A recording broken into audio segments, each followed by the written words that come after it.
What's up, everybody? Welcome in. Today I want to make a little bit more of a lighthearted video. I just want to talk about the top 5 best 2-cost spells in the game so far for Legends of Runeterra.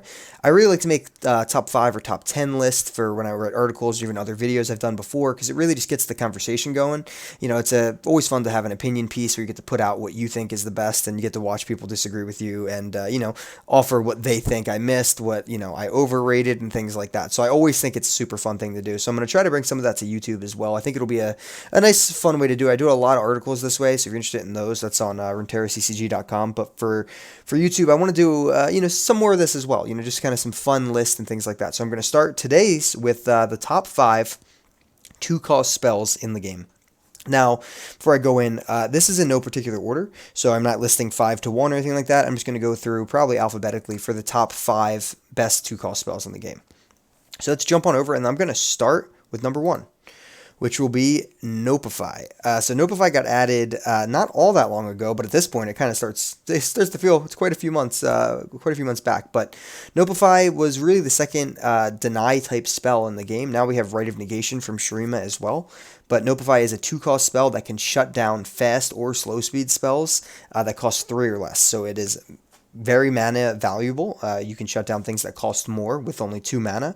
The one thing it does lack that Deny has is the ability to shut down skills. So this can't shut down skills, but it still has become an absolute staple in a lot of combo-y decks, decks that really want to protect key pieces of their board. They can Nopify all the rest of the spells or any of the fast or slow speed spells that I'm going to mention later in this video, but they can really just hit a lot of key removal. Mystic Shot's a 2-cost spell. You have Get Excited, it's a 3-cost spell. Just key removal like that can get Nopified, which is really, really important. As well as some of the really big effects like Rally, right? Like Relentless Pursuit, it stops that. So this card has been used for a ton of different things, whether it's in like I said, lists that are trying to protect particular backline units or protect, just valuable pieces like Zed or things like that that are trying to, get into combat and only have 2 health or so they can't really survive a whole lot of spell removal. It's also just used in more combo-y or late game strategies as well, right? I mean, this card has seen plenty of play in lists that just kind of want to chill on a ton of mana and have extra 2 mana floating around and cancel key things that your opponent's doing. You absolutely throw this in on top of Deny, right? You can run them both as the 2 of or anything like that. So I think Nopify has to make this discussion at least. It's just a spell like this really changes the game a lot. It has such a wide range of things it can do, and it might be the best. I don't know, I'm just putting it in my top 5. Nopify is absolutely an incredible spell. So moving down, I want to go with Stalking Shadows next. Stalking Shadows absolutely changed the game when that came out as well. That allowed for some absolutely insane plays with Shadow Isles. It gave an absurd amount of card draw advantage. 2 mana burst, and you're ideally, if you meet this deck building restriction, will be getting 2 units to your hand, even though 1 will be ephemeral. Sometimes that actually plays into the synergy better, right? If you want to do an ephemeral base deck, that plays into the synergy just fine. But the deck building restriction that you have to meet to be able to get 2 mana, draw 2, isn't all that harsh. You just have to have a decent amount of followers in your deck, and the exact number can range from anything you really want. I mean, even I run this in decks, probably at the lowest would be 17 units. If you have 17 and it has to be followers, if you have 17 followers, I'd safely run Stalking Shadows. You will miss occasionally. If you run like 20 followers and then your 6 champions, 14 spells, that's also, slightly on the low end as well, but you can run up to 24. The higher you get, just the more this hits. But even at something like 17 or 18, I still run this, and you will not have 4 options every time you use it. But even if you have 1 or 2, the value you get for 2 mana at burst speed to then be able to get 2 cards is just enormous. Let alone this works perfectly with Nightfall, which came out around the same time as this card came out, and that added a ton of synergy with Doom Beast, the Stygian Onlooker, etc., etc. This card has transcended that type of strategy, has made its way into plenty of decks that are just looking for extra hand value at a really cheap cost. As long as your deck is not fully spell focused, you can probably run Stalking Shadows, and again, you want more units, but you can still run Stalking Shadows to some moderate success. And if you do meet this deck building restriction of having a plethora of units and followers in your deck, then absolutely 2 mana, draw 2 units is an insanely powerful card. My next card I want to go to up here is actually Sharpsight. Sharpsight, there was a time where they introduced a ton of 2-cost buffs that were absolutely crazy. Pale Cascade would have made this list, and it still might deserve to make this list, but it did get nerfed to a +1/+1 from a +2/+1, but it still has a card draw aspect to it, which is really incredible. Sharpsight, however, is just a straight +2/+2 for 2 mana at burst speed, which is an insane combat trick. It's a ton of health. It can not only make you survive a trade, but also greatly increase your chance of trading efficiently back into the unit that you're either blocking or attacking against, as well as the bonus effect of this being added in and it just allowing you to block elusive units. There's some situations where they have a Zoe, you can catch them off guard with that, a Zoe or Teemo, or any late game elusives as well. We have a Zero Aurelia at the time of making this video that those decks are running amok all over the place, and Green Blade Duo is a fantastic card that you would love to block with Sharpsight. So let alone it having this secondary effect of being able to block elusive units, the fact that, that's just kind of a bonus, not why you run it. The fact that you're getting +2/+2 for 2 mana is insane. It's one of the most valuable trading tools in the game. Like I said, it can trade offensively or defensively, keep your units alive, or trade into higher things. And, Pale Cascade has a little bit of that as well. It did when it was a +2/+1, and it also offered a card draw, but even at +1/+1, it's still in discussion. I'm just putting Sharpsight here instead, so we don't have two cards that are essentially the same exact type of card. But this one is pretty insane as far as buffs go for 2 mana. It's pretty bonkers. So the next one I want to go with here is another Demacia spell. I want to go with Single Combat. I could have put Mystic Shot, and Mystic Shot is probably worth it. PNZ's in a little bit of a weird place right now, but Mystic Shot's just a classic. It's such a good spell. It works so well with kegs.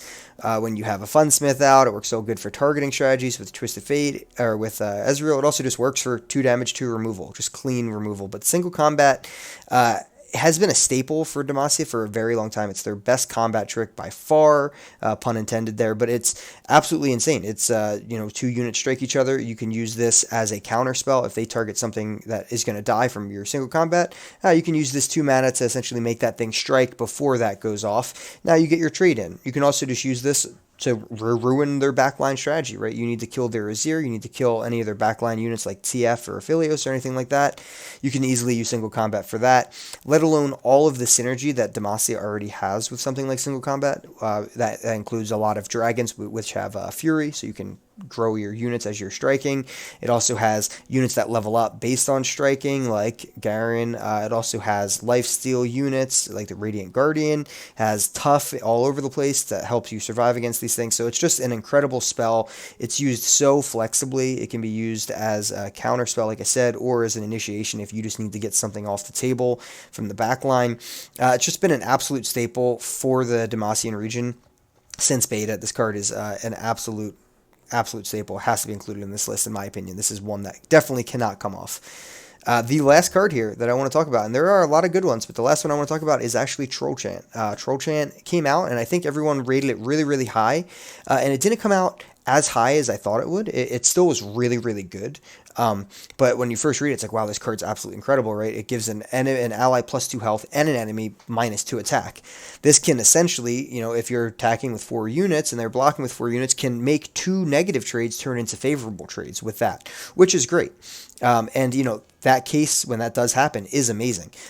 Truth is, it doesn't always happen when you have Troll Chant. I think that's what kind of people realize quickly, that, okay, well, it's not always going to be a positive 2 trades every time you play it, because sometimes it's just not, the math isn't there, that's not lined up that way. You only have 1 unit, they only have, a unit that has a plethora of attack that the -2 doesn't do anything for, etc., etc. So it didn't come out swinging where it's like, oh my god, this card for 2 mana is always netting 2 positive trades. I think it would be broken if it did.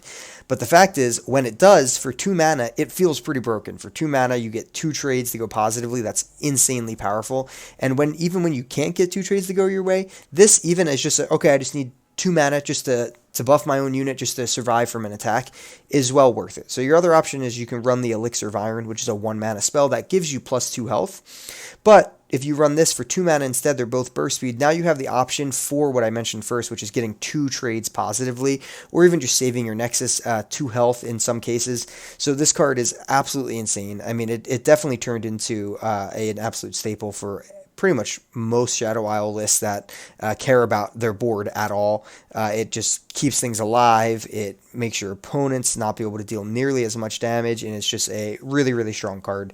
Even though I talked about how it didn't come out quite as hot initially, it's incredibly a good card. And Troll Chant, I think, should definitely be on this list. There are a bunch of other ones. There's a whole lot of honorable mentions. You can scroll through here. There's some really good ones, like Vile Feast almost made the list for sure.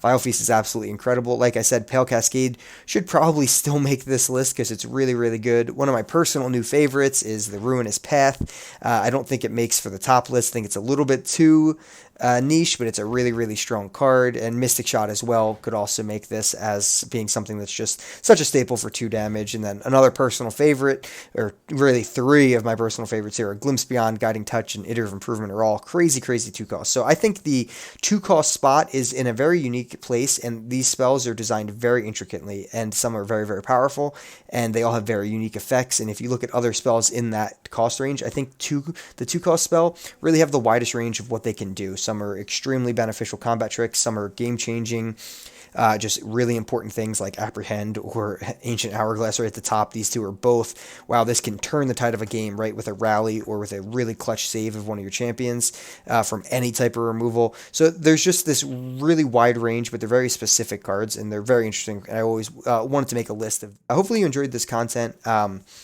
And, I plan to do a lot more of it for just different lists on YouTube to really get the discussion going. So if you feel like talking about what you would have put in your top 5, please write that in the comments below. I would love to hear it. And also, you can gladly roast my top 5. Let me know what you think. Let me know what I overhyped, what I missed for sure. And let me know what your personal favorite 2-drop is. As always, thanks for tuning in, checking out the video. If you don't mind leaving a like, leaving a subscription, leaving a comment, helps us grow the YouTube a little bit, and we can keep cool discussions like this going from the future. Thanks so much.